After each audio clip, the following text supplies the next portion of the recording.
everyone.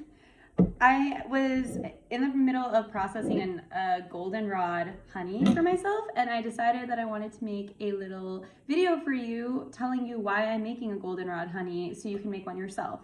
So basically, before I tell you how to infuse this honey, I'm going to tell you a little bit about goldenrod.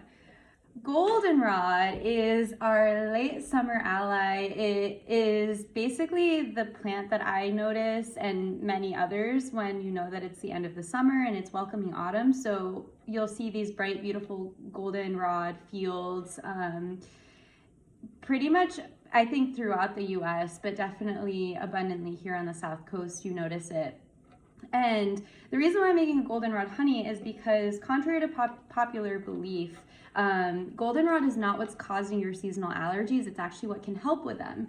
So goldenrod blooms at the same time as ragweed, which is known to cause like hay fever and create a lot of sinus pressure and allergy symptoms in this time of year, moving between summer to fall. Goldenrod, on the other hand, while abundant, is not the cause of your seasonal allergies. The pollen on goldenrod is actually really heavy. So when you're harvesting goldenrod, in which you can see, like, I usually harvest like the top third of the plant. This is a little bit shorter because I already started processing it and also made a tea of it earlier, a nice strong infusion I've been drinking to cope with my own seasonal allergies and sinus pressure. But what I was getting at is, when you start harvesting, or when you sit in a field of goldenrod to meditate, or when you're going on a walk and you just see it, you'll often see bees and other pollinators working with this plant. It's a really, really, really great pollinator plant. So the reason being is that the pollen is actually really heavy. So this pollen is not going to travel the way that the pollen of, say, ragweed travels. Ragweed is more inconspicuous than goldenrod. Ragweed is kind of a similar like stature, but it has like green nondescript flowers on it, so you often don't really notice it, but this you do notice. So just know that this beauty is not what's causing your sinus pressure and seasonal allergies. It's the ragweed, and this can actually help you. So basically what I do is when I find like a healthy patch that's not obviously polluted or sprayed with chemicals, and there's an abundant amount of it, I'll harvest some fresh goldenrod, and I like to use the flowers fresh, though I do dehydrate the leaves for the winter. And I will make an infusion of it. So that's what I did last night. I made a pretty strong infusion of goldenrod. There's many different species of it. There's many different species of it. It's all solidago, but there's a Canadian goldenrod, and there's various different goldenrods. I honestly don't really know how to determine which one's which yet. I'm pretty sure this is the Canadian goldenrod, because it has multiple growths coming off of it, and there's some that are more like flat brimmed. So definitely do research before you harvest, as far as making sure that it is goldenrod, and then maybe seeing what species that you're harvesting. Some are a little more sweet than others. Some are a little more bitter. I really love the sweet ones. They have like a nice like piney, almost appley scent and taste to me, and it's really yummy. And so it's also a diuretic. It makes you pee if you have to go to the bathroom, which is great for like flushing out your kidneys and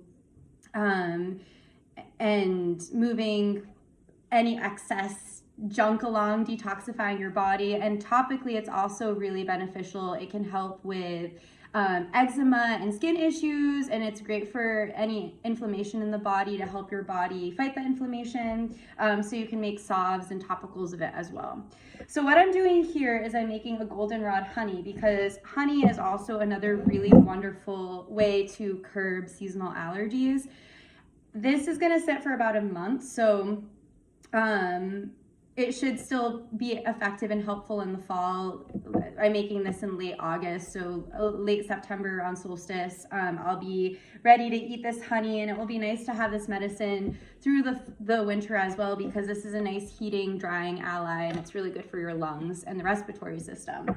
So honey itself is also antimicrobial, awesome for your lungs, awesome for allergies. It's local, so the pollinators pollinate local plants, which then translate to the honey that they make and helps your body fight effectively and prevent like the strong histamine response that it might have to the seasonal allergies. So basically what I did here already was I started processing this goldenrod. What I do is I basically just take this piece and I'll cut it into pieces, and you can use both the flowers and the leaves. And for most plants, like I'll take the leaves and the flowers off, but this is pretty soft and flexible, so I figured why not just add it to the infusion. And I just like pack it down. I'll do a little bit more and we'll really fill this up so it's a nice strong honey. Okay. So we have our jar here, and I already started filling it with honey. So what I'm gonna do is I'm just gonna fill the rest up. It looks really nice. We're just gonna let that seep in. As you can see, it's like seeping, the flowers are eating it up. We'll let that seep in and fill up. And the general rule with making tinctures or infusions is that you want your plant material completely covered. And I usually like to cover about an inch above the plant material. So keep this infusing. And I'll be right back. I'm gonna grab a spoon so I can just like really mesh it down. 1 second. Grabbed a chopstick. So this, I like using chopsticks for things because it's kind of like, it's a really simple tool. It's just literally a bamboo stick, and you can kind of, you know, push things down, you can mix them around. Add a little more honey. Oof, this is gonna be so good. And this is local honey that I got at a farm nearby. I use this for my syrups, I use it for cordials, I use it for oxymels. So that looks good. So this is what we've got. We've got a beautifully infused goldenrod honey. And you can do the same thing to make a tincture. You can simply cut up your goldenrod and make a goldenrod tincture. This is really good for like coughs and sore throat and things of that nature, while using a tincture would be more of a diuretic. And then once again, you can make an infused oil, and that would be for topical use. So this is our friend. We love goldenrod. There are some plants that look similar to goldenrod that are poisonous. So once again, make sure that you identify properly and enjoy her. She smells really lovely.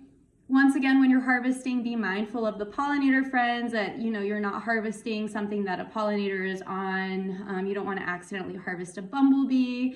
I don't think it would really want to come home with you. So be mindful, and you know, always ask the plant if it's okay for you to harvest. Sometimes when it's a small patch, you know, you feel really excited and you want to harvest it. However, because you found it, right? Like you're like, oh my God, I just found this patch of so-and-so, but it might not want to be taken because it might have a better use staying where it's at. So it sounds kind of strange, but use your intuitive connection and ask the plant if it's okay to harvest. You'll get an answer right away. It'll be like, yes, go for it. Or no, maybe like wait and move along and find another one, and maybe listen to that, and that will also allow you to start building that intuitive genius within you.